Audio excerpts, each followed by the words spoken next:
It's time for the Your Personal Bank Show with Ferenc Toth. In an era of chaos, confusion, and craziness, Ferenc is a voice for common sense. As a financial literacy educator, speaker, and entrepreneur, Ferenc cuts through the noise to help us understand how current events affect our money, economy, and our freedom. Now, here's Ferenc Toth. Welcome to the Your Personal Bank Show. This is Ferenc. If you want to reach me, you can do so at yourpersonalbank.com or email me at Ferenc, F-E-R-E-N-C, no E on the end, Ferenc at yourpersonalbank.com. And yes, you will reach me. Oh, you can also go to the Your Personal Bank app, just so you know. Well, it's tax time. A lot of people are dealing with this. A lot has been said about taxes. I'm just going to share this thought, and then we'll move on to other things. You know, we have these endless debates about who isn't paying enough in taxes. You should pay your fair share. The more fundamental question that should be asked is, where is all this money going? Year after year, tax revenues climb. Recently, we've been hitting record highs of tax revenues. So the government does not have an income problem, yet deficits continue to balloon and the national debt just keeps piling up. Clearly, they have a spending problem and a glaring fraud problem. Billions are spent on fraud and waste. The government should be subjected to an audit every year. It needs an aggressive audit.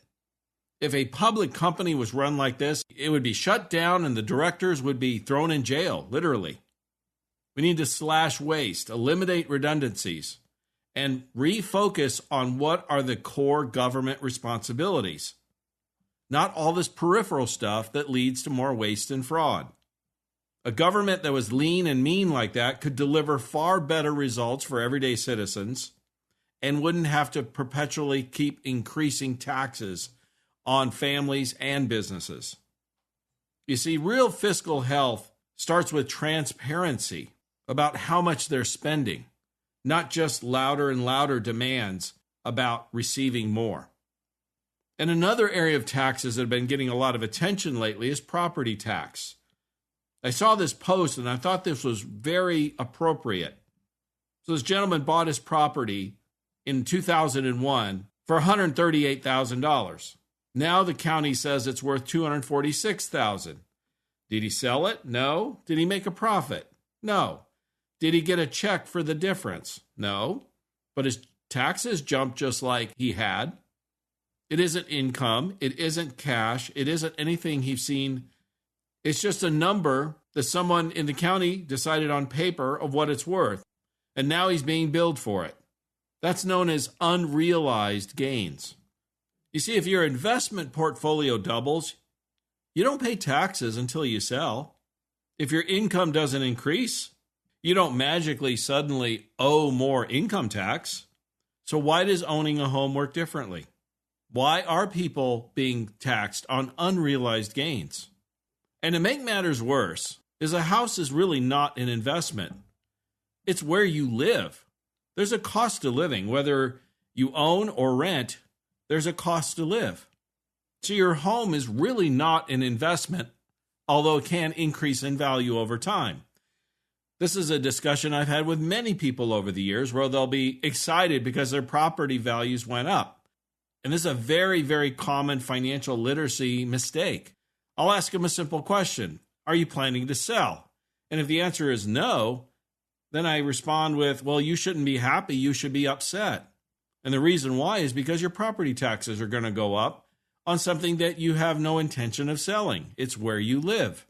You see, the basic concept here is, do you really own something if you continually have to pay taxes on it?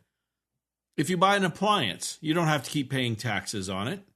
If you purchase nearly any other item, you're not required to continue paying ongoing taxes on it. Why does it apply to a home? If the government can take the property from you because you fail to pay the tax, did you ever really own it? Or are you, quote unquote, renting it from the government? And the argument is, well, we have to pay for infrastructure and services and all that. I understand that. But do you have to charge it on value not received? There are other ways to approach this. Sales taxes, for example, is one option. At least with a sales tax, you have the option of whether you want to purchase that item or not, and therefore indirectly determine if you want to pay the tax or not. If you look back, our founders were very much against property tax for these reasons. They were far less against sales tax. Again, that's a voluntary decision you make to purchase something. And the good news about all this with the property tax and being forced to pay taxes on unrealized gain. In other words, the asset is gained in value, but you did not sell it. You did not receive anything from it, income or otherwise. The momentum is starting to change with this. And here's the other part that a lot of people do not think about. Certainly in the last few years, we've seen tremendous increases in property values. And property taxes are increasing as a result of it. Again, you're paying for something that's increased in value that you did not sell, did not receive anything from it, income or otherwise. So you have to pay the taxes on the way up. But what happens when that asset goes down? Well, do you realize that a house that's worth $460,000 at 2.7% mortgage rates is actually only worth $295,000 at 6.5% mortgage rates? So the county's going to reduce the property taxes now that the asset has dropped in value? See, they're far more likely to increase, but they're way more reluctant to decrease, aren't they? And far slower to do it, typically. So you get to pay taxes on unrealized gains on something on the way up. Yet if it loses value in the future, like many properties are now, we're seeing decreases in property values in many parts of the country. You now paid tax on something that is worth less. How is any of that fair? And I'm going to tie this situation with the Senate recently, where they took a 2 a.m. vote on a Friday night with only 5 senators in the building to pass a funding bill. Now, they did not fund Homeland Security. They did not pass the Save America Act for voter integrity, even though well over 80% of all Americans are in favor.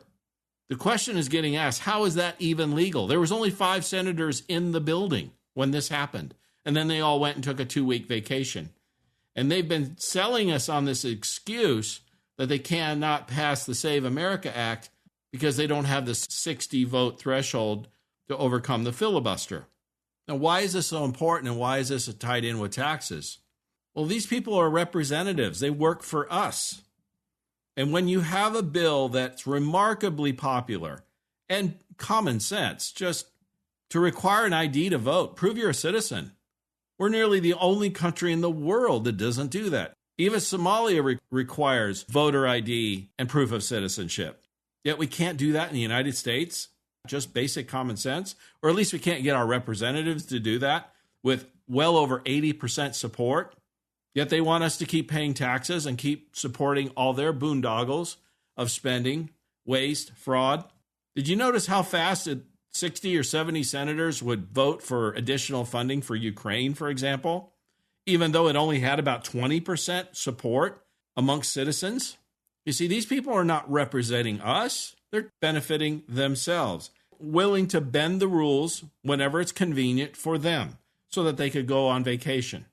This, by definition, is taxation without representation, because our representatives refuse to do what the vast, vast majority, well over 80% of all Americans, again, this includes all political persuasions, all Americans are in favor of voter ID, securing our elections.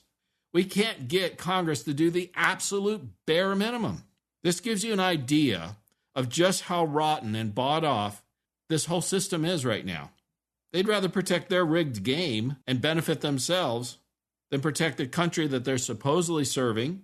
And if we continue to support them and vote them in, who are the idiots here?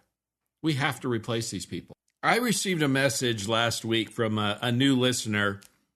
It was one of the most impressive messages I have had in quite a while. He stated I was one of the most savvy political commentators he had ever heard, and I should be a major national radio figure. Now, I'll try not to let that go to my head. As I shared with him, I just share from my heart, my experience, and from my clients. And I think I have a real advantage there because I do have a finger on the pulse of everyday Americans, folks that are just trying to live their lives. And the reason why this message from this gentleman was so impressive As he stated, he used to practice law and was a chief of staff to a former congressman and senator from Arizona. Then he shared an article with me that he had written and had been published on The Hill. And the gist of the article was the linchpin for the illegal giveaways is the individual taxpayer ID number, or ITIN. It's like a quasi-Social Security number given only to foreigners. It exists supposedly so that illegal immigrants can pay taxes on wages from jobs they cannot legally hold in the U.S. Now, I question immediately how many of them are really doing that. But even if they are, the small amount of money that would be coming in from payroll tax is dwarfed by the tens of billions of dollars it costs to support illegals annually. For example, illegal immigrants with ITINs are eligible for generous tax credits if they pay somebody to watch their children. It allows them to purchase homes, which puts them in competition with Americans looking to buy homes. It's common knowledge that we have a housing shortage in this country. I mean, use some basic logic. If you have a housing shortage and you bring in millions and millions of people who have to live somewhere, and then you, on top of that, give them an ability to purchase homes, you're just going to increase the cost of housing. This isn't rocket science. Some lenders even have mortgage programs tailored for ITIN holders who do not have any proof of legal residency. This is according to the Consumer Financial Protection Bureau. And a lot of lenders that offer these programs don't advertise them. Illegals with ITINs may eventually be able to qualify for Social Security benefits, which further puts Social Security at risk. The summary of his article, which I thought was very strong, is Congress cannot talk tough on illegal immigration while quietly rewarding illegal work and all the other benefits that illegal immigrants reap using taxpayer identification numbers. It robs Americans of jobs, houses, and maybe someday retirement dollars as well. This must end. I'm in complete agreement. In fact, in his email, he stated he was in favor of a immigration moratorium, as am I. And there is even a scholarship specifically for illegals. Dream US is the nation's largest college and career success program specifically designed for illegal immigrant students. They get $33,000 for a bachelor's degree. These scholarships are only for undocumented, temporary protected status, TPS, DACA, etc. They stated that they have awarded over 12,000 scholarships to date and partner with 80 colleges across the U.S. In the past, when I would see something like this, I would think immediately, oh my gosh, this cannot be real. I don't say that anymore, and in fact, this absolutely is real. There are scholarships specifically designed only for illegals. Welfare use from immigrants should be 0%. There's no reason to tolerate any form of welfare from a non-citizen, legal or illegal. In fact, we have federal laws against it. They're just not being enforced. And they want us to keep paying taxes and stay quiet and re-elect them so they can continue to benefit off of this waste and fraud. Stay tuned in the next segment because I'm going to touch on the legal immigration fraud that's happening in our country. Stay tuned for more common sense from Ference. For more information, contact Ference at 866-268-4422 or yourpersonalbank.com. That's 866-268-4422. This is Ference, host of the Your Personal Bank Show.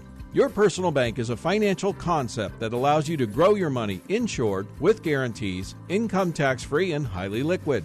Also, you have the potential to continue to earn interest on money you invest in other assets, purchase items, or pay expenses. How can you do this? First, invest in a high cash value policy to earn dividends. If you leave money in the policy, it'll grow like any investment, insured with guarantees and tax-free. Second, we establish a bank line of credit using the cash in the policy as collateral. When you access funds, you receive them from the bank. Typically, dividends earned are higher than the interest charged by the bank.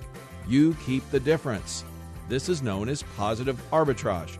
If you want to earn interest on money you spent or invest elsewhere, contact me at yourpersonalbank.com or 866-268-4422 for more info. That's yourpersonalbank.com. Welcome back to the Your Personal Bank Show with Ference Toth. Want more information? Contact Ference at 866-268-4422 or yourpersonalbank.com. That's 866-268-4422. Now back to the show with Ferenc Toth.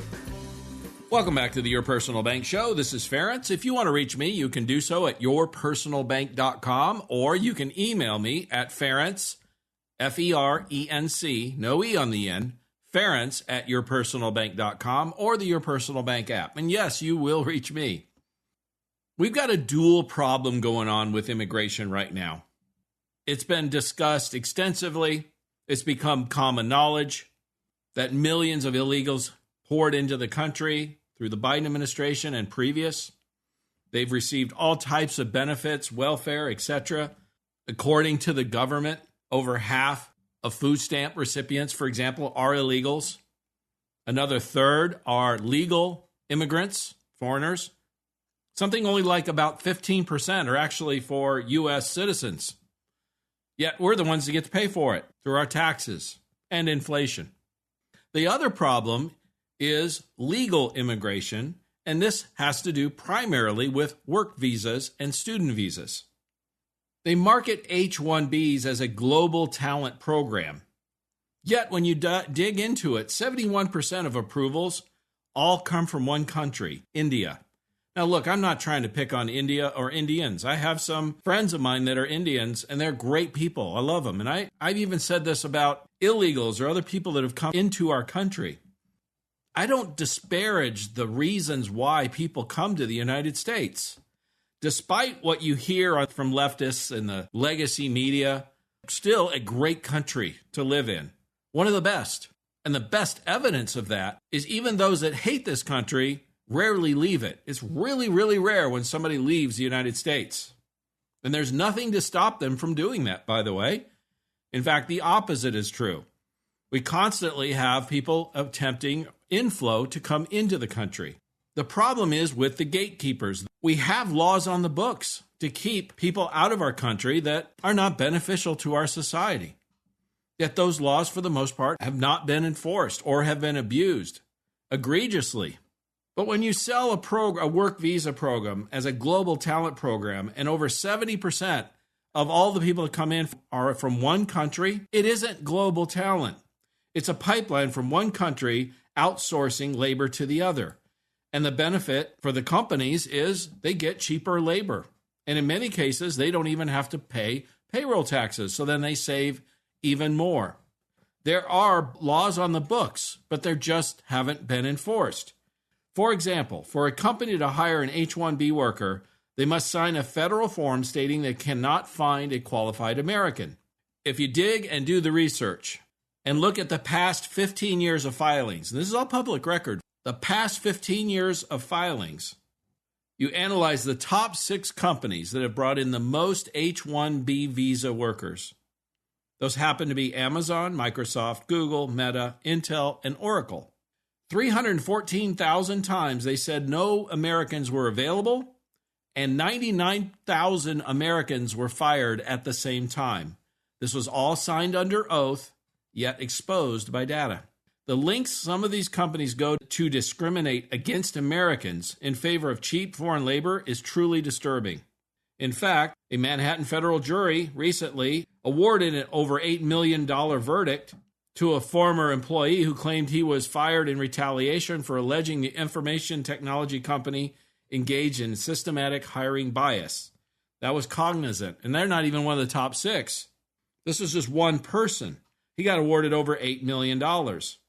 If this starts to expand, where people who have been discriminated against in favor of cheaper labor, this could turn into a tidal wave that could cost literally billions of dollars for these companies. So there is a huge level of risk just to save a few bucks. Here's the part about the H-1B visa program that you rarely see anybody talk about. There's a student backdoor, a student visa backdoor. And this is directly from congressional reports and USCIS filings. 380,000 foreign students were authorized to work just in 1 year. No cap, no test, and then after they graduate, they can convert to H-1B, and then their spouse gets authorized also. In 2024, almost 400,000 petitions were approved through student visas. Many of those later turn into H-1B visas and spouse work visas. They oftentimes then can bring in other family members, which is where your chain migration comes from. I saw this advertisement. Frankly, I found it shocking that even somebody was advertising this, but it's Dream Home Mortgage is advertising mortgages for H-1B visa holders, a short, clear path to home ownership. And it goes on and states H-1B visa mortgages, how to qualify with no U.S. credit. With a housing shortage, many new graduates in the STEM fields even are struggling to find jobs. Our tech leaders continually tell us that AI is going to replace millions of jobs soon. Why are we bringing in and allowing millions of people, literally, on work visa programs, student visa programs, allow them to get mortgages to compete against Americans when we have a housing affordability crisis and a housing shortage? All this is to benefit the companies for cheaper labor. And again, I don't fault the H-1B visa people, the ones that are coming here, because they want a better life. I understand that. It's the gatekeepers, it's the government, it's the people in charge that are supposed to follow the rules that are in place. We don't even need any rules. We just need to enforce the ones that have been on the books for decades. Obviously, they're not. They see a benefit. They're not representing the citizens, they're benefiting themselves. And although, yes, these people that come from other countries and moving and living here are moving to a much better situation in most cases. Again, I have some close friends that are from India, and they share with me how terrible conditions are over there. I wouldn't want to live there either. I understand that. So coming here is a much, much better situation for them and many other countries around the world. In fact, most of them. But even those that come here legally on the H-1B visas or whatever, their ability to be in this country legally is dependent upon their job. And the companies know this. So they have a level of control over these employees. Not only is it cheaper labor for the companies, but they also have more control, more compliant employees. It's a form of slave labor if you think about it. They're getting paid less than a typical American. Studies have shown on average 15 to 25% is the average. Plus many of these work visa programs, the companies don't have to pay any employment tax either, which saves them another 7.5%. These are rules that need to be changed. The rules should not be in place to encourage more foreign workers through work visas. It should be the opposite. And again, the Trump administration has applied the $100,000 fee for the H-1B visa program. That's a good step, but there's so many other loopholes that are being used.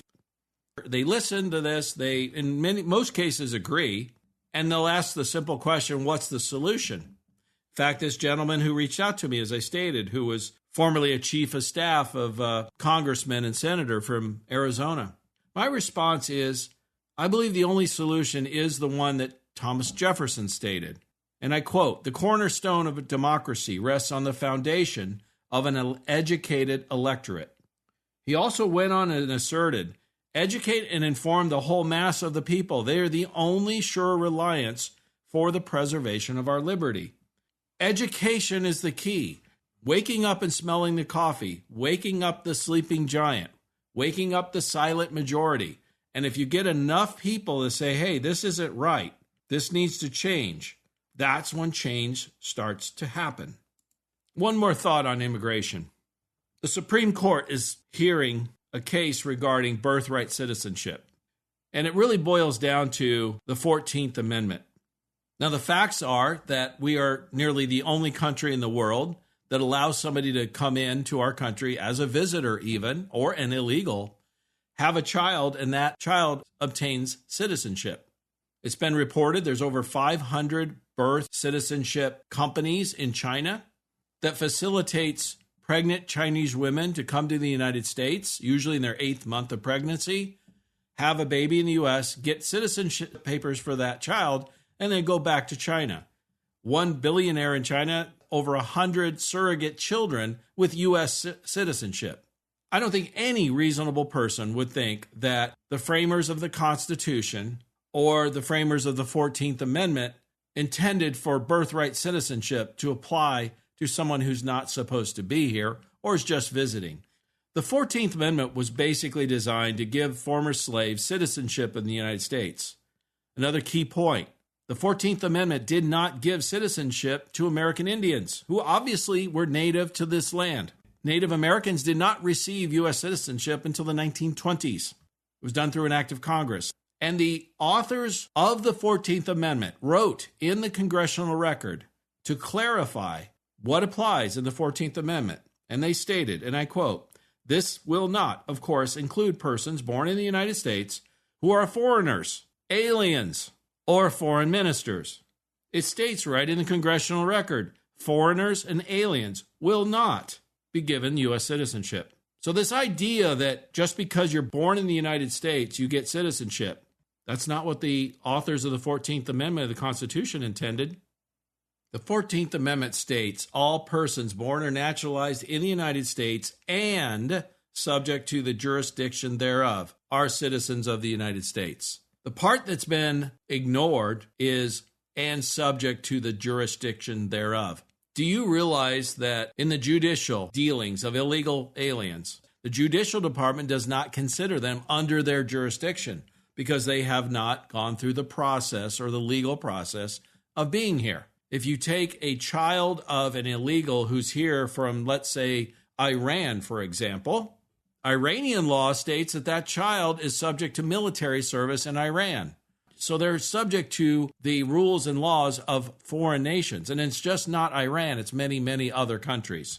This case that the Supreme Court is hearing could have monumental, far-reaching impacts from a national security situation to just the very fabric of our society as a country. We don't want Chinese nationals who have U.S. citizenship just because they happen to be born here and then live their entire life in China have the ability to vote, because as a citizen, theoretically, they could once they reach age. Do you want those kind of people voting in our elections? Foreigners living in foreign countries, being loyal to those countries, voting in our elections? Do you think they're going to vote in a way that would benefit us, especially if they were our adversary? I hope and pray that the Supreme Court uses some common sense and follows the law, actually, and follows what was written both in the amendment and the comments about it from the authors themselves. If they do, this whole birthright citizenship thing will disappear in our country just like it has in nearly every other country around the world. We would join the world of common sense. Wouldn't that be amazing? Stay tuned in the next segment. J.P. Morgan put out a statement about annuities that I find astounding. You don't want to miss this. Stay tuned for more common sense from Ference. For more information, contact Ference at 866-268-4422 or yourpersonalbank.com. That's 866-268-4422. This is Ference, host of the Your Personal Bank Show. My show focuses on creating tax-free buckets of money, insured, guaranteed, highly liquid, and the ability to create positive arbitrage. Did you know this is the best time in over 40 years to invest in index annuities? An index annuity allows you to 1. Grow your money safely without market risk. Once gains are locked in, they're guaranteed against future market loss. 2. Double-digit potential upside on good market years with no losses in bad years. Principal is guaranteed. 3. A 7 to 8% fixed interest option is available in the first year. If you're interested in growing your money with potential index-related gains without downside market risk, this is the best time in over 40 years to consider an annuity. If your annuity is over 2 years old, the newer products likely have far superior potential returns. Please contact me at yourpersonalbank.com or 866-268-4422 for more info. That's yourpersonalbank.com. Welcome back to the Your Personal Bank Show with Ference Toth. Want more information? Contact Ference at 866-268-4422 or yourpersonalbank.com. That's 866-268-4422. Now back to the show with Ference Toth. Welcome back to the Your Personal Bank Show. This is Ference. If you want to reach me, you can do so at yourpersonalbank.com. You could email me at Ference, F-E-R-E-N-C, no E on the end, Ference at yourpersonalbank.com, or the Your Personal Bank app. Yes, you will reach me. J.P. Morgan put out a study that I found truly astounding. The title of this is Annuities Improve Outcomes. Now, why this is so astonishing that J.P. Morgan put out this study or white paper is because for decades now, J.P. Morgan and most other Wall Street aligned financial institutions have attacked annuities, denigrated them. There are still even a handful of financial institutions out there that still continue to attack annuities. But this white paper, this study from JP Morgan shows and proves that in most cases, a retiree is better off with 40% of their portfolio in annuities rather than bonds. In this study, they analyzed a number of different things. They were looking at portfolios with a 60-40 equity bond split. They compared that to variable annuities, fixed index annuities, and the newer hybrid annuities. They used the Monte Carlo simulation likelihood of success model to determine what was your likelihood of success of not running out of money in retirement. So they used this likelihood of success as the measuring stick to determine which was the better mix for these different assets. Should you have a 60-40 equity to bond split portfolio? Should you instead replace that with 20% of annuities or 40% annuity, in fact? In other words, replace the bond portfolio mix with annuities? And here's what JP Morgan came out with. The first profile they looked up was what they called the miss timer. And as they state, households have some control over when they retire, but not what type of market they retire into. So this was a person who retired and then 20% market decline in the early years of retirement. Their analysis showed that if you had a 60-40 equity to bond mixed portfolio, you had a 72% chance of likelihood of success or not running out of retirement. If you had 20% of it in annuities, so you replaced half your bonds with annuities, your likelihood of success increased to 79%. And if you replaced the bond portfolio with annuities, so 40% of your portfolio in annuities, your likelihood of success rose to 90%. Therefore, if you retired into a recession or correction, a 20% market decline, you still had a 90% or likelihood of success if 40% of your portfolio was invested in fixed index annuities, which was the highest outcome. By the way, their analysis showed that if you replace the 40% bond portfolio with a variable annuity, your likelihood of success was 86%. The equity bond portfolio mix, 60-40, going into a decline in the market of 20%, early years of your retirement, your likelihood of success is 72%. If you replace that with variable annuities, your likelihood of success increases to 86%. But if you go with fixed index annuities, it increases to 90%. So the fixed index annuity provides the best growth, safety, income combination for someone going through a market decline in retirement. This is according to JP Morgan and their study. Another example they were sharing is what they called the market timer. This is someone who gets concerned with their portfolio experiences downturns and is prone to pull out of the market. As they stated, they should consider an annuity to give them the confidence to stay invested because annuities have downside guarantees. Again, the 60-40 equity bond portfolio mix gave the market timer an 85% chance of success of not running out of money in retirement.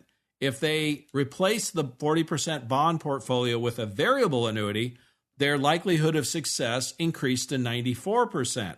But if they went with the 40% in a fixed index annuity, their likelihood of success increased all the way up to 97%. So again, the fixed index annuity was the winner in terms of the highest likelihood of success of you not running out of money in retirement over variable annuities and bond portions of your portfolio, all according to JP Morgan.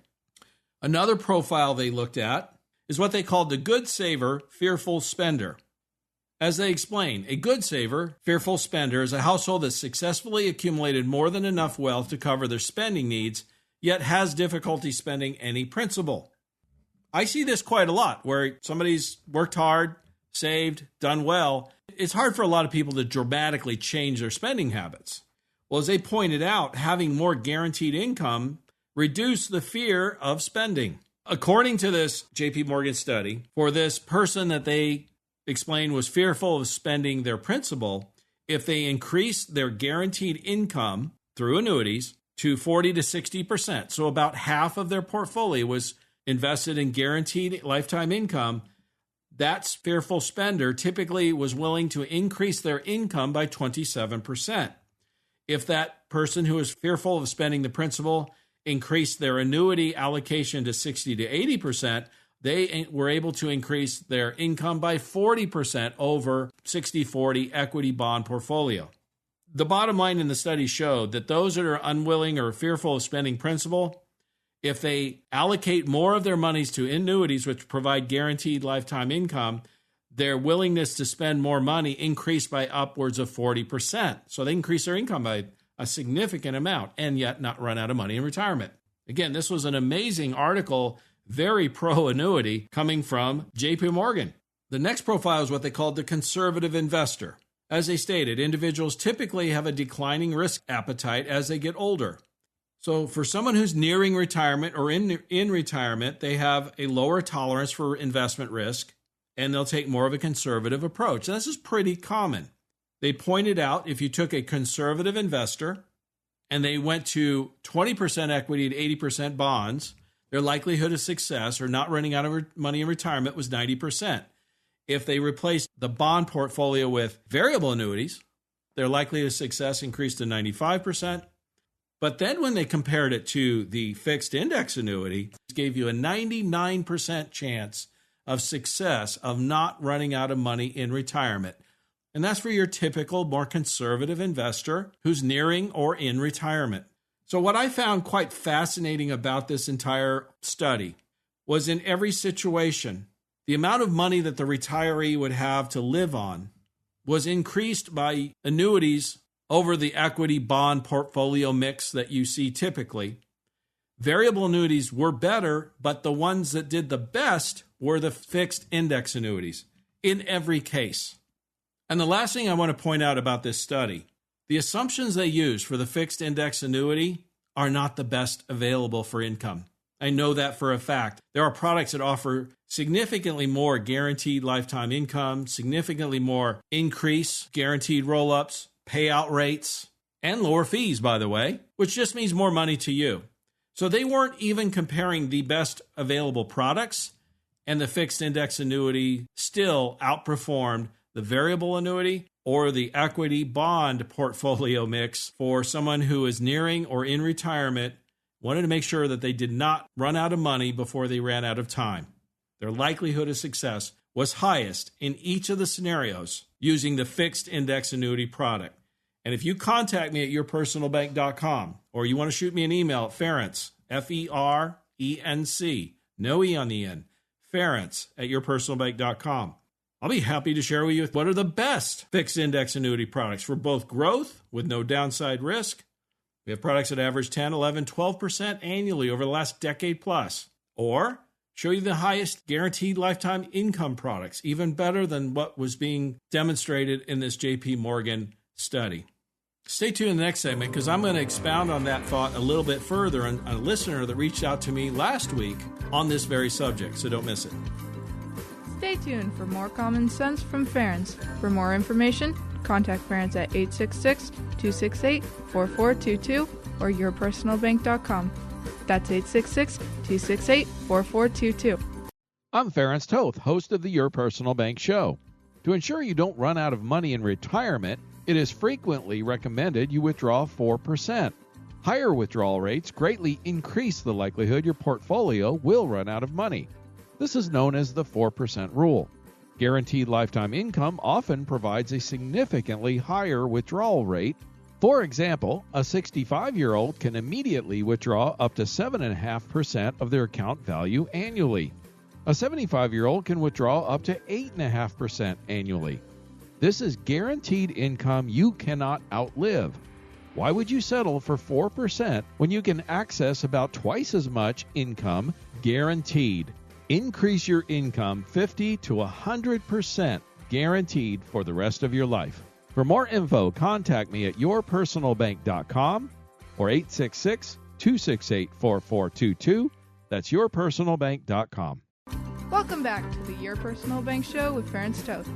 Want more information? Contact parents at 866-268-4422 or yourpersonalbank.com. That's 866-268-4422. Now back to the show with Ferenc Toth. Welcome back to the Your Personal Bank Show. This is Ferenc. If you want to reach me, you can do so at yourpersonalbank.com. You can email me at Ferenc, F-E-R-E-N-C, no E on the end, Ferenc at yourpersonalbank.com or the Your Personal Bank app. And yes, you will reach me. Last week, one of my listeners did exactly that. He emailed me stating that he had heard the show, some of the information I was sharing about index annuity products, how the products today are so much better than they were even 2 or 3 years ago. It is the golden age of fixed assets. We're seeing the best numbers we've ever seen. If you do have an annuity that you've owned for a year or more, you really should take a look at the newer products.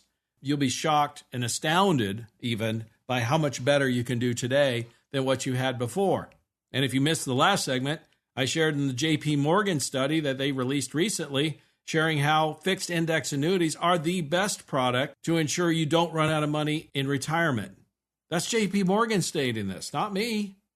Listener, as I stated, he emailed me asking me if I could help him find a better product in his situation. I had a couple of quick questions. Really, all I need to know is your age, what state you're in, and if you can send me some information about the product you're in currently, that would be great. He even sent me a screenshot, took a picture and emailed it to me. And really all I need to see is the allocations. It's the allocation page. What are you invested in? Shows what the returns are on your particular product, what kind of caps, rates, and fees you may have. If you've listened to the show, you know what I'm referring to. If you want to win a horse race, you have to have a fast horse and a good jockey. Well, these allocations show me what the jockey is and what the horse is or the index.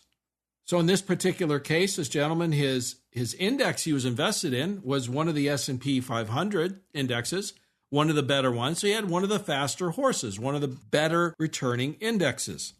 But the reason why his returns have been rather poor, in fact, it was around 5% this past year, for example, which is not very good for an index annuity product. I'll just say this right now. If you've been making less than 7% average annual returns over the last 3 years on your annuity product, you need to contact me because we can do better.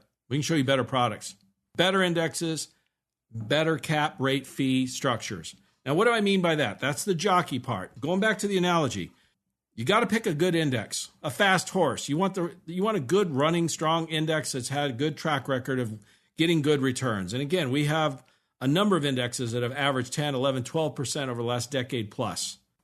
But the other piece of it is a jockey can spur a horse on or can rein it in and slow it down, right? That was the situation that I run into the most often and was true with this gentleman. He had a monthly average cap on this S&P 500 index. And what did that mean? Now, in his case, he had no fee. That's good. There's a lot of indexes out there, products available with no fees. We like that. And if you're paying a fee, you should contact me, yourpersonalbank.com. Get rid of your fees on your indexes. But his problem was the cap.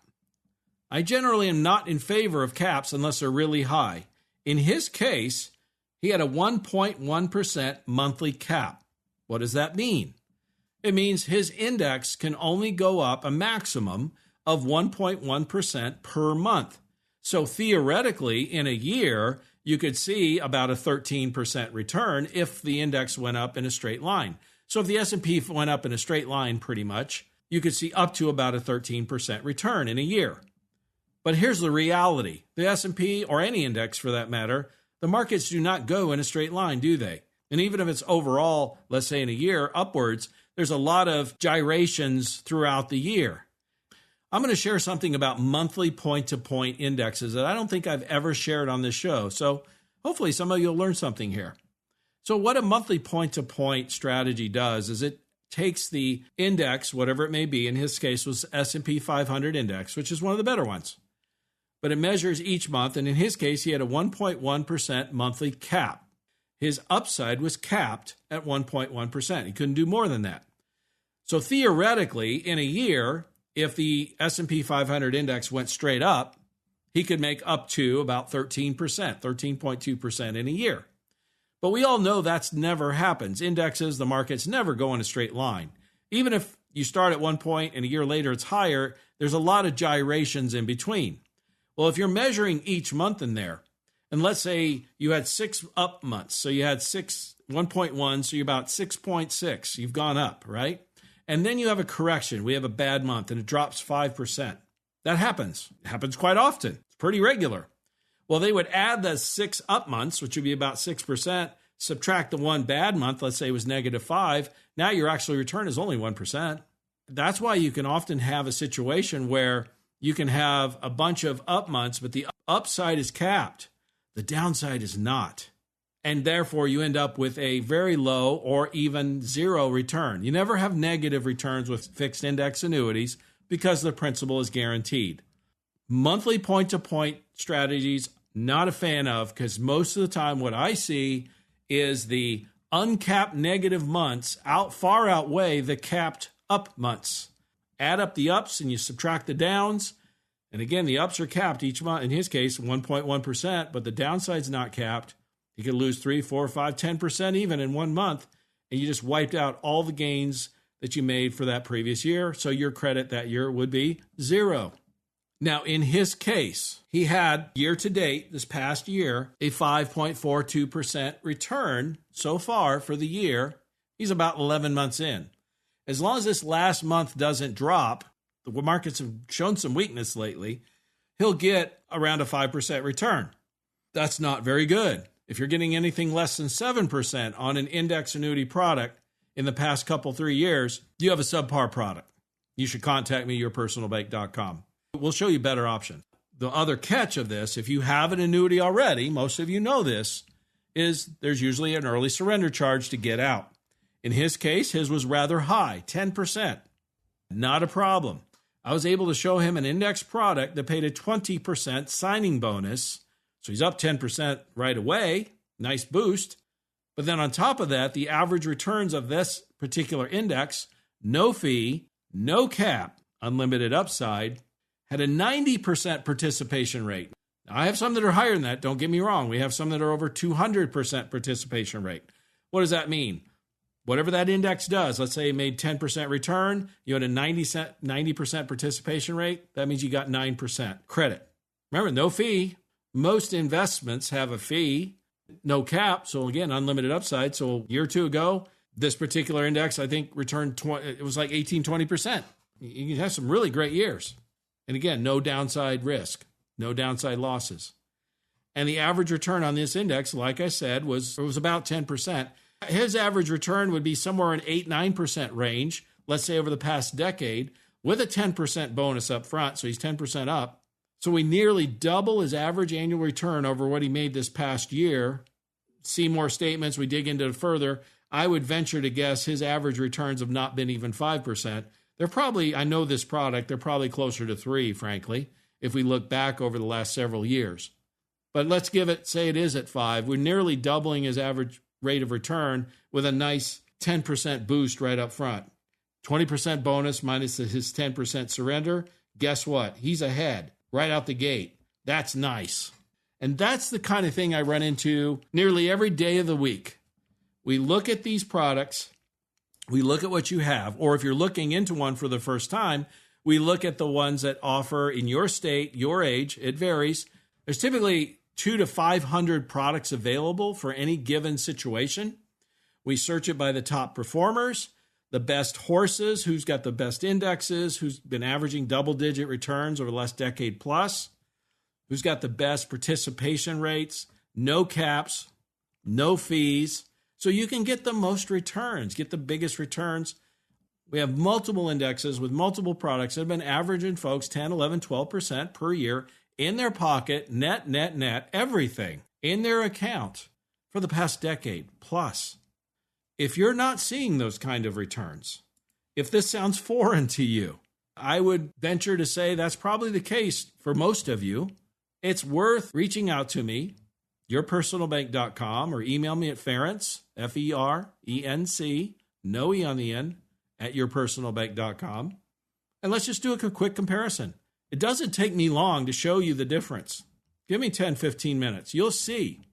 And even if you have a surrender charge to get out of your old product, we have products that offer 20% and higher even bonuses, again, depending on your situation, to help you get out of that old product and start making money again, or make double your returns, triple sometimes. I've had folks, I've seen up to 10-fold increases just because they were either in the wrong strategy, wrong index, a slow horse. I call it a plow horse. You're in a plow horse. Or they've got a really bad jockey. They could have a good horse, but that jockey's reining them in with fees or caps to the upside or participation rates that don't allow them to make much money. It's a combination of both. It's not just the index, and it's not just the jockey, the caps, rates, and fees. It's the best combination of both that give you the biggest returns.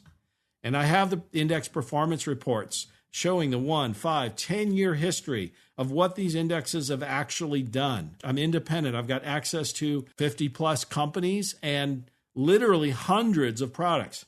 If you looked at or you purchased an index annuity product and the agent or advisor you worked with did not show you 100-plus products available at least, that tells me most likely that agent is what they call in our industry captive or limited in their product selection of what they can offer. Over 90% of agents and advisors are. I'm totally independent. I can work with literally anyone. Can bring any product to the table that's available, and I will show you that. You'll see how the sausage is made. You'll see what's available. You'll see which products offer the biggest returns, which products offer the biggest bonuses if you need that or want that. All of them guarantee the downside. They guarantee the principal. And even, as I shared in the last segment, JP Morgan, in their recent study, demonstrated and shared that having a significant portion of your portfolio invested in index annuities was the best solution, the best scenario to make sure you did not run out of money in retirement. You had the highest likelihood of success in every scenario they shared. Contact me at yourpersonalbank.com for more information, or Ferenc, F-E-R-E-N-C, C as in cat, no E on the end, F-E-R-E-N-C at yourpersonalbank.com. Stay tuned next week to the Your Personal Bank Show for more great information. And as long as it's on our money, in God we trust. I'm Ferenc Toth, host of the Your Personal Bank Show. This is the golden era of fixed assets. Annuities and guaranteed lifetime income are paying the best rates in over 40 years. If you looked at annuities over 2 years ago, the numbers have increased significantly. If you own an annuity over 2 years old, the new products can not only pay your penalty to switch, but are often guaranteed to outperform your current product. For more info, contact me at yourpersonalbank.com or 866-268-4422. That's yourpersonalbank.com. Contact Ferenc at 866-268-4422 or yourpersonalbank.com. That's 866-268-4422. This show is designed to provide accurate and authoritative information. The presenter and guests of this program do not engage in legal, accounting, or tax advice. Professional advice regarding your situation should be sought if required. Some products discussed may have limitations and not be available in all states. Excessive unpaid loans may affect performance. Distributions may become taxable if not managed properly. Concerned about market risk? I'm Ferenc Toth, host of the Your Personal Bank Show. The S&P 500 valuations are higher than at any time ever recorded in stock market history. This includes 1929 and 1999. We all know what happened afterwards. It wasn't pretty. Elevated valuations increase risk to the downside. Annuities and Your Personal Bank offer unlimited upside with no downside market risk. Your principal is guaranteed. Contact Ferenc at yourpersonalbank.com to maximize returns, reduce market risk, increase liquidity, and reduce taxes.